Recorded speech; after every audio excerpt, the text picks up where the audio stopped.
नमस्कार दोस्तों, आप लोगों का स्वागत है आपके अपने इस यूट्यूब चैनल लक्ष्य सिविल सेवा संस्थान दिल्ली में। देखिए दोस्तों, अभी जो बिहार में बहाली होने वाली थी 94,000 शिक्षकों की, बहुत ही बड़ी बहाली थी, बहुत ही खुशी की बात थी। स्टूडेंट बहुत खुश थे कि इस बेरोजगारी के आलम में कुछ न कुछ तो मिलेगा। लेकिन जो है बिहार सरकार की मंशा ही पहले से पता था, मैं इस बारे में आप लोग को पहले से ही बोल भी चुका हूँ कि बिहार सरकार की मंशा ही जो है उनको बहाली करने का है ही नहीं। अगर होता तो वो इस तरह का कंडीशन ही नहीं निकालता। मान के चलिए कोई जुलाई में पास किया या दिसंबर में पास किया सीटीईटी, तो उस पर रोक लगाने का कोई इस तरह का इशू था ही नहीं। और अगर नहीं था तो फिर आप जो हैं बहाली कर सकते थे। लेकिन सरकार ने क्या कर दिया कि दिसंबर वाले फॉर्म नहीं भर सकता है और उस पर केस हो गया। और आज देखिए परिणाम, ये मुझे पहले से पता था, मैं आप लोगों को बता भी चुका हूँ। जो 94,000 शिक्षकों की बिहार में बहाली चल रही थी, उस नियुक्ति पर जो है फाइनली रोक लगा दिया गया है हाई कोर्ट की तरफ से। देखिए जो है पूरा डिटेल देख लेते हैं। हाई कोर्ट ने सरकार को दिया जवाब तलब किया है। अगली सुनवाई जो है 4 सितंबर को होगी। देखिए 4 सितंबर कहने का मतलब है कि आपको जो है बहाली प्रक्रिया अब एक तरह से समझिए बहुत ही लेट होगा। 4 सितंबर का देखिए इलेक्शन है आपको अक्टूबर में, तो अगर सितंबर में मान के चलिए सुनवाई होती है तो फिर कुछ निर्णय लिया जाएगा। अगर मान के चलिए एक तो यहाँ पर जो है एक डेट में आपको फाइनल डिसीजन दिया नहीं जाएगा। अगर नहीं दिया जाएगा फिर से अगर इस पे सुनवाई होती है तो बात कुछ अलग है। लेकिन अगर दे दिया जाता है फिर भी उतने कम समय में सरकार जो है बहाली नहीं कर सकती है। ये मान के चलिए कि सरकार की मंशा ही नहीं है कि बेरोजगार लड़कों को, बेरोजगार छात्रों को, वो भी जो शिक्षित आप जिसको कर चुके हैं, जो प्रशिक्षित है, जो बीएड कर चुके हैं, ट्रेनिंग कर चुके हैं, आपका जो मतलब क्राइटेरिया है जैसे सीटीईटी हो या बिहार टीटी, वो पास कर चुके हैं, फिर भी आप जॉब नहीं दे रहे हैं। ये तो सरकार की बहुत बड़ी नाकामी है। तो चलिए डिटेल में देख लेते हैं क्या क्या बातें कही गई है पटना हाई कोर्ट के द्वारा। देखिए पटना हाई कोर्ट ने जो दिसंबर 2019, यहाँ पर आप देख सकते हैं दिसंबर 2019 में उत्तीर्ण सीटीईटी अभ्यर्थियों के नियोजन कार्यक्रम में अलग करने के शिक्षा विभाग के आदेश पर सुनवाई करते हुए प्रारंभिक शिक्षक नियोजन प्रक्रिया की अंतिम चयन सूची जारी करने पर रोक लगाकर 15 जून से 31 जून तक 50,000 से अधिक प्रारंभिक शिक्षकों के नियोजन प्रक्रिया में न्यायिक हस्तक्षेप करते हुए पटना हाई कोर्ट ने राज्य सरकार को आदेश दिया है कि उन नियोजन कार्यक्रम को कि देखिए यहाँ पर आप देख सकते हैं कि जो आपका 15 जून से 31 अगस्त तक आप सुने होंगे कि आपका जो है ज्वाइनिंग लेटर मिलना स्टार्ट हो जाएगा। लेकिन ज्वाइनिंग लेटर की छोड़िए, अगस्त के बाद सितंबर में तो अब आपका सुनवाई है। तो इस तरह इसीलिए इस पर रोक लगाया गया है कि मतलब हाई कोर्ट का कहना है कि आप सिर्फ जुलाई वाले को ले रहे हैं और दिसंबर वाले को नहीं ले रहे हैं। इसका रीज़न क्या है? ये तो मतलब छात्रों के साथ अन्याय हो रहा है, तो इसी के लिए रोका गया है। देखिए अब आगे जो है कोर्ट ने राज्य सरकार को आदेश दिया है कि उक्त नियोजन कार्यक्रम को अंतिम चयन सूची को कोई भी नियोजन इकाई जारी नहीं करेगा। मतलब जो नियोजन इकाई था उसको जारी नहीं करने का ऑर्डर दिया गया है। न्यायमूर्ति डॉक्टर अनिल कुमार उपाध्याय और एकल पीठ ने नीरज कुमार व अन्य को रीट याचिका पर सुनवाई करते हुए राज्य सरकार को उक्त आदेश देते हुए राज्य सरकार से जवाब तलब किया है। ये याचिकाकर्ता के अधिवक्ता दीनू कुमार ने अदालत को बताया कि यह नियोजन कार्यक्रम वर्ष 2019 का ही है। ये जो है 2019 का ही नियोजन कार्यक्रम है। 19 से ही जो है इसका फॉर्म फिल किया जा रहा है।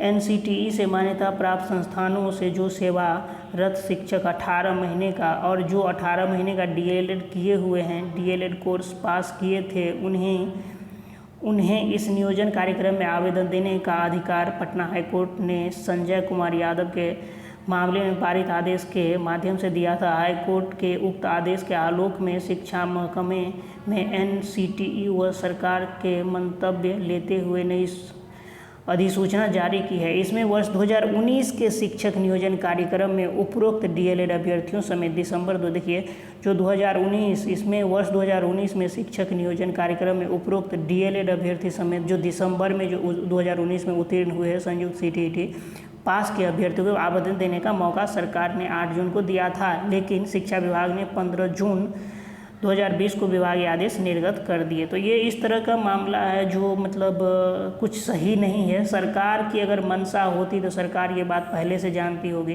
क्योंकि बहुत सारे छात्र भी ये बात बोलते थे, अगर आप जान सकते हैं तो सरकार क्यों नहीं जानती। क्योंकि इस तरह की अगर मामला है तो निश्चित रूप से उस पर केस होगा, और केस होगा तो आपका जो बहाली है उस पर स्टे लग जाएगा। और फिलहाल मतलब आप देख रहे हैं कि वही हुआ जो सरकार चाह रही थी।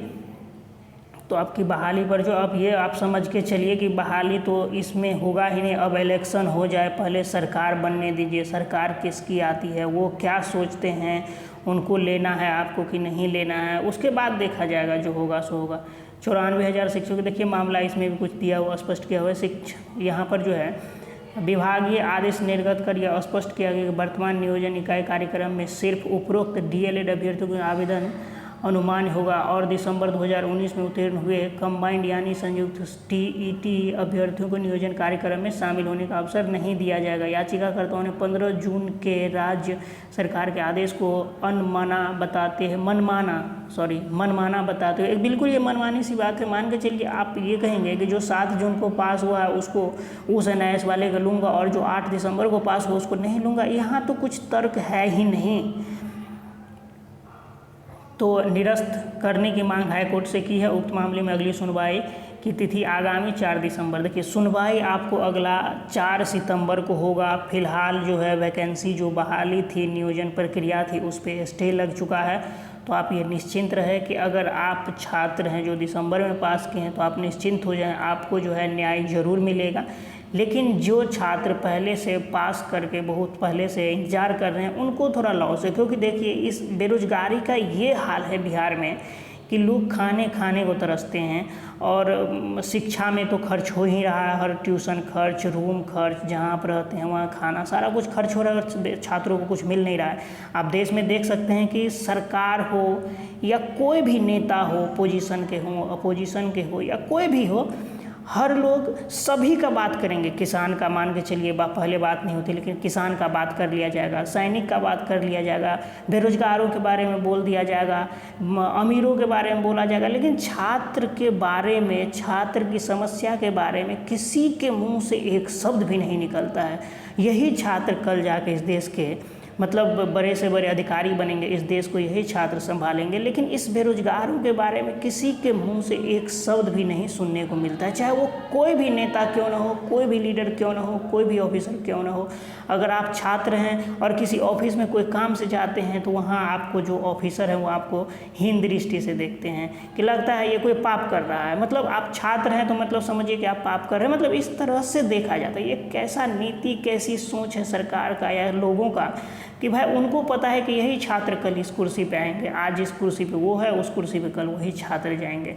लेकिन पता नहीं लोग को ऐसा क्या हो रहा है। आप लोग भी अपना जो है इस पे रिप्लाई दे सकते हैं। आपके दिमाग में अगर कुछ है तो आप कमेंट कर सकते हैं। मैं होगा तो इस बेरोजगारी पे भी अगले मतलब कुछ समय में एक वीडियो बना करके आप लोगों को दे दूंगा। चलिए देखिए, अभी ये बिहार में ये बातें थी तो मैं आप लोग को सोचा बता दूं थोड़ा डिटेल में। तो मतलब फाइनली ये समझिए कि आपका ये स्थगित हो चुका है, ये बहाली प्रक्रिया। अब आप वेट कीजिए, सबसे पहले तो सरकार को कुर्सी पर बैठने दीजिए, कौन आता है उस कुर्सी पर, और उसके बाद जो होगा सो देखा जाएगा, वो आप खुद ही देखेंगे। तो चलिए इस वीडियो में इतना ही रखते हैं। धन्यवाद, आपका दिन शुभ हो। जय हिंद दोस्तों।